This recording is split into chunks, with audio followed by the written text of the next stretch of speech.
Reka nongere ngusuhuze wowe ukurikiye Indatwa TV kandi ngushimire kubana natwe umunsi ku munsi, nagushishikariza gukanda kuri subscribe ndetse n'akazogera niba utarabikora kugira ngo amakuru yacu ajye akugeraho ako kanya akijyaho. Njye ngarutse ngira ngo nkugezeho amakuru avugwa kuri uyu mugoroba wo ku wa kane tariki ya mbere Gicurasi 2026, aho tugiye kwibanda kuri ibi bikurikira. AFC M23 yongeye guca amarenga yo gushinga leta yigenga.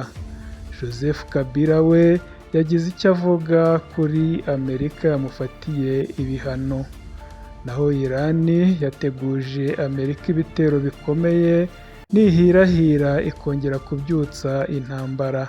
Ni mu gihe ku rundi ruhande Donald Trump ari kwigamba intsinzi avuga ko Iran idashobora kongera kubyutsa umutwe mbere y'imyaka 20. Mu bice bitandukanye RIB yafashe abayobozi 4 bakurikiranyweho gukoresha ububasha bahawe mu nyungu zabo bwite. Naho mu karere ka Kirehe haravugwa impanga ziherutse kwivugana umunyerondo, ubu zikaba zihigishwa uruhindu n'inzego z'umutekano. Reka amakuru yacu tuyatangiriye mu gihugu cya Congo, aho umugaba mukuru w'abarwanyi b'ihuriro AFC M23 General Major Sultan Makenga yatangaje ko nta gahunda bafite yo gusubira inyuma mu rugamba rwo kubohora igihugu cyabo cya Repubulika Iharanira Demokarasi ya Congo. Ubu butumwa yabutangiye mu kigo cy'amahugurwa cya Kanombe muri teritwari ya Rucuru kuwa 30 Mata 2026, ubwo AFC M23 yarangizaga icyiciro cya kabiri cy'amahugurwa yahawe abayobozi bo mu nzego z'ibanze bakorera mu bice iri huriro rigenzura. General Makenga yavuze ko imikorere mibi ya leta iri Kinshasa yateje ibibazo byinshi muri RDC igomba guhagarikwa, kandi ko AFC M23 idashobora gusubira inyuma mu rugamba rwo kubohora igihugu. Akaba yagize ati urugendo rwo kubohora igihugu cyacu ntiruzasubira inyuma. Nk'abayobozi b'uyu mutwe turagira ngo tubizeze ko tutazasubira inyuma, tuzakomeza tujya imbere. Namwe bayobozi bo mu nzego z'ibanze mugende mubwire abaturage batuze, bahinge, borore, bacuruze, ntibahangayike. General Major Makenga yasabye abahuguwe kwigisha abanyekongo bakorana n'umutwe wa FDLR ko bakwiye kwitandukanya nawo kuko bo ari abavandimwe, bakareka abagize uyu mutwe bagataha mu Rwanda. Abasesenguzi mu bya politike bavuga ko AFC M23 yaba irimo kubaka igihugu cyigenga, ibi bakabihera ku mbaraga iri huriro rishyira mu bikorwa remezo, kubaka inzego z'ibanze n'ibindi.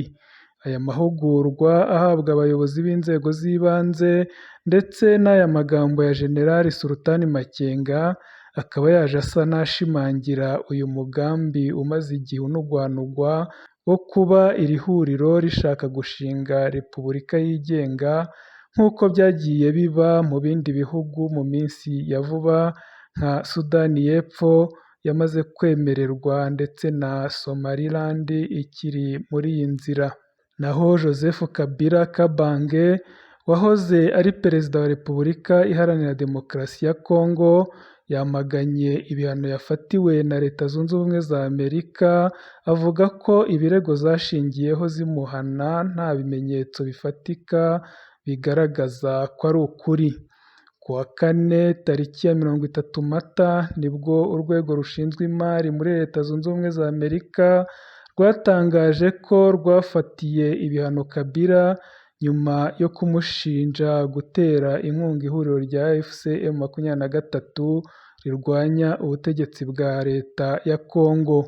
Uyu mugabo wayoboye kiriya gihugu mu gihe cy'imyaka 18 biciye mu itangazo ryasohowe n'ibiro bye yavuze ko yakiranye gutungurwa kiriya cyemezo, avuga ko ari icyemezo kidafite ishingiro rikomeye, gifite impamvu za politike kandi gishingiye ku birego bidafite ibimenyetso bidashidikanywaho.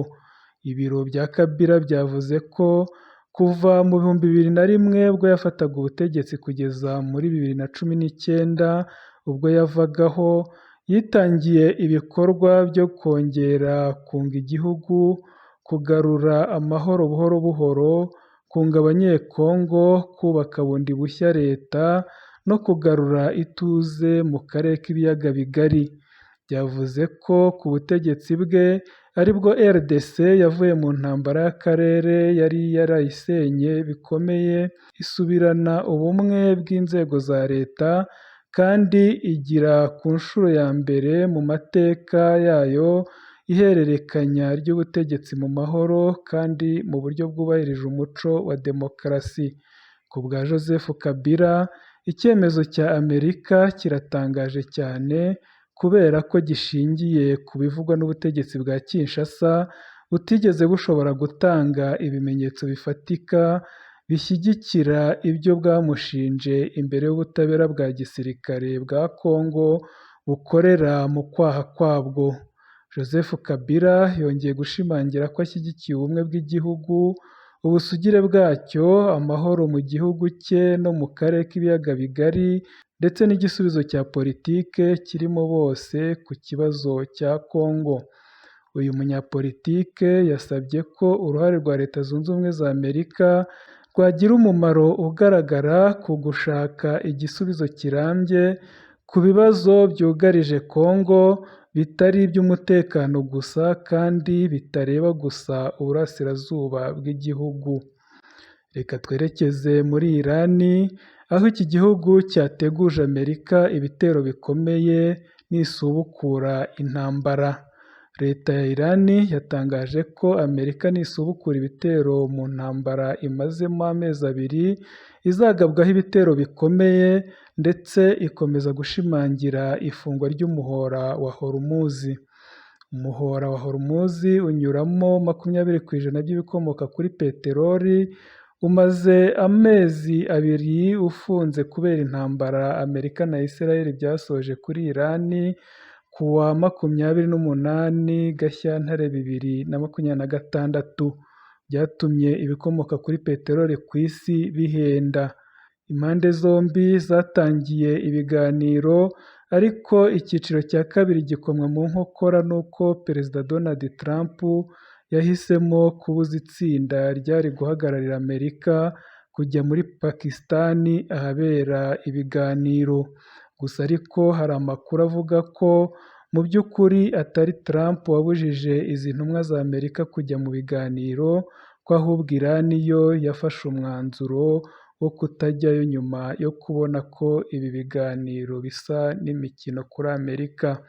Ku wa 30 Mata 2026 byari biteganyijwe ko Perezida Trump agezwaho gahunda y'ibitero bishya bigomba kugabwa kuri Irani hagamijwe kuyihatira kwemera ingingo zikubiye mu masezerano Amerika yifuza ko basinya ngo intambara ihagarare.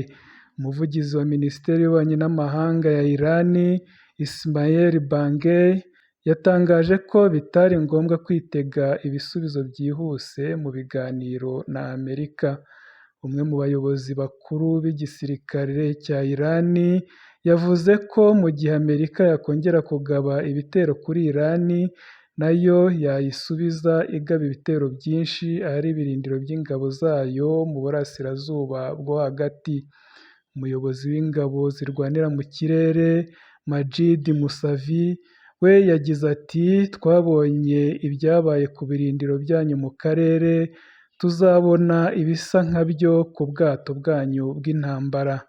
Umuyobozi w'ikirenga wa Irani Mujtaba Khamenei mu butumwa yandikiye abaturage ba Irani yavuze ko bazakomeza kubuza umwanzi gukoresha nabi inzira y'amazi kandi bazakomeza kuyigenzura. Reka tugaruke mu Rwanda, aho RIB itangaza ko yafashe abayobozi 4 bashinjwa gukoresha ububasha bahawe mu nyungu zabo bwite. Urwego rw'igihugu rw'ubugenzacyaha RIB ruratangaza ko rwafashe abantu bane ari bo Niyomwungeri Richard wahoze ari umunyamabanga nshingwabikorwa w'umurenge wa Nzige mu karere ka Rwamagana, Kwisinga Jean Norbert ushinzwe imiturire mu karere ka Rulindo, Ishimwe Frank ushinzwe imitangire y'ibyangombwa byo kubaka mu karere ka Ngoma na Ntirenganya Epimaki wakoraga nk'umuyobozi wa One Stop Center y'ubutaka mu karere ka Gakenke. Aba bakurikiranyweho ibyaha byo gukoresha ububasha bahabwa n'amategeko mu nyungu zabo bwite no kutubahiriza igishushanyo mbonera cy'imikoreshereze y'ubutaka, aho bagiye batanga ibyangombwa byo kubaka ku bantu batandukanye batubahirije igishushanyo mbonera cyemejwe. Mu gihe hategurwa dosiye kugira ngo ishyikirizwe ubushinjacyaha, iperereza rirakomeje kuri ibi byaha aho byaba bikorerwa hose mu gihugu. Reka amakuru yacu tuyasoreze mu karere ka Kirehe, aho impanga ziri gushakishwa zikekwaho kwica umunyerondo. Abasore babiri b'impanga bafite imyaka 21 bo mu murenge wa Mahama, akarere ka Kirehe, bari gushakishwa n'inzego z'umutekano nyuma yo gukekwaho gukubita abanyerondo bari mu kazi, umwe bikamuviramo urupfu. Ibi byabaye mu ijoro rishyira tariki ya 29 Mata 2026 mu mudugudu w'Umubano mu kagari ka Kamombo mu murenge wa Mahama mu karere ka Kirehe. Umunyamabanga nshingwabikorwa w'umurenge wa Mahama Bihoyiki Leonard yavuze ko aba basore basanzwe bafatwa nk'ibihazi muri uyu murenge. Yavuze ko abanyerondo babatesheje bagiye kwiba bakubita umwe muri bo maze bimuviramo urupfu. Bihoyiki yavuze ko aba basore babiri bahise batangira gushakishwa ku bufatanye n'inzego z'umutekano n'abaturage. Yavuze ko bahise batoroka ariko bazakomeza gushakishwa kugira ngo baryozwe iki cyaha bakekwaho. Yahumurije abaturage abamenyesha ko ubuyobozi buhari kandi butazigera bujenjekera abo bagizi ba nabi. Ni n'aha dusoreje amakuru yacu yo kuri iki gicamunsi. Reka nkwifurize gukomeza kugubwa neza aho uri hose, kandi nongere nkwibutse ko gukora subscribe bigufasha kubona amakuru yacu ako kanya akijyaho. Gahunda ni akagaruka, reka dusubire mu bindi biganiro.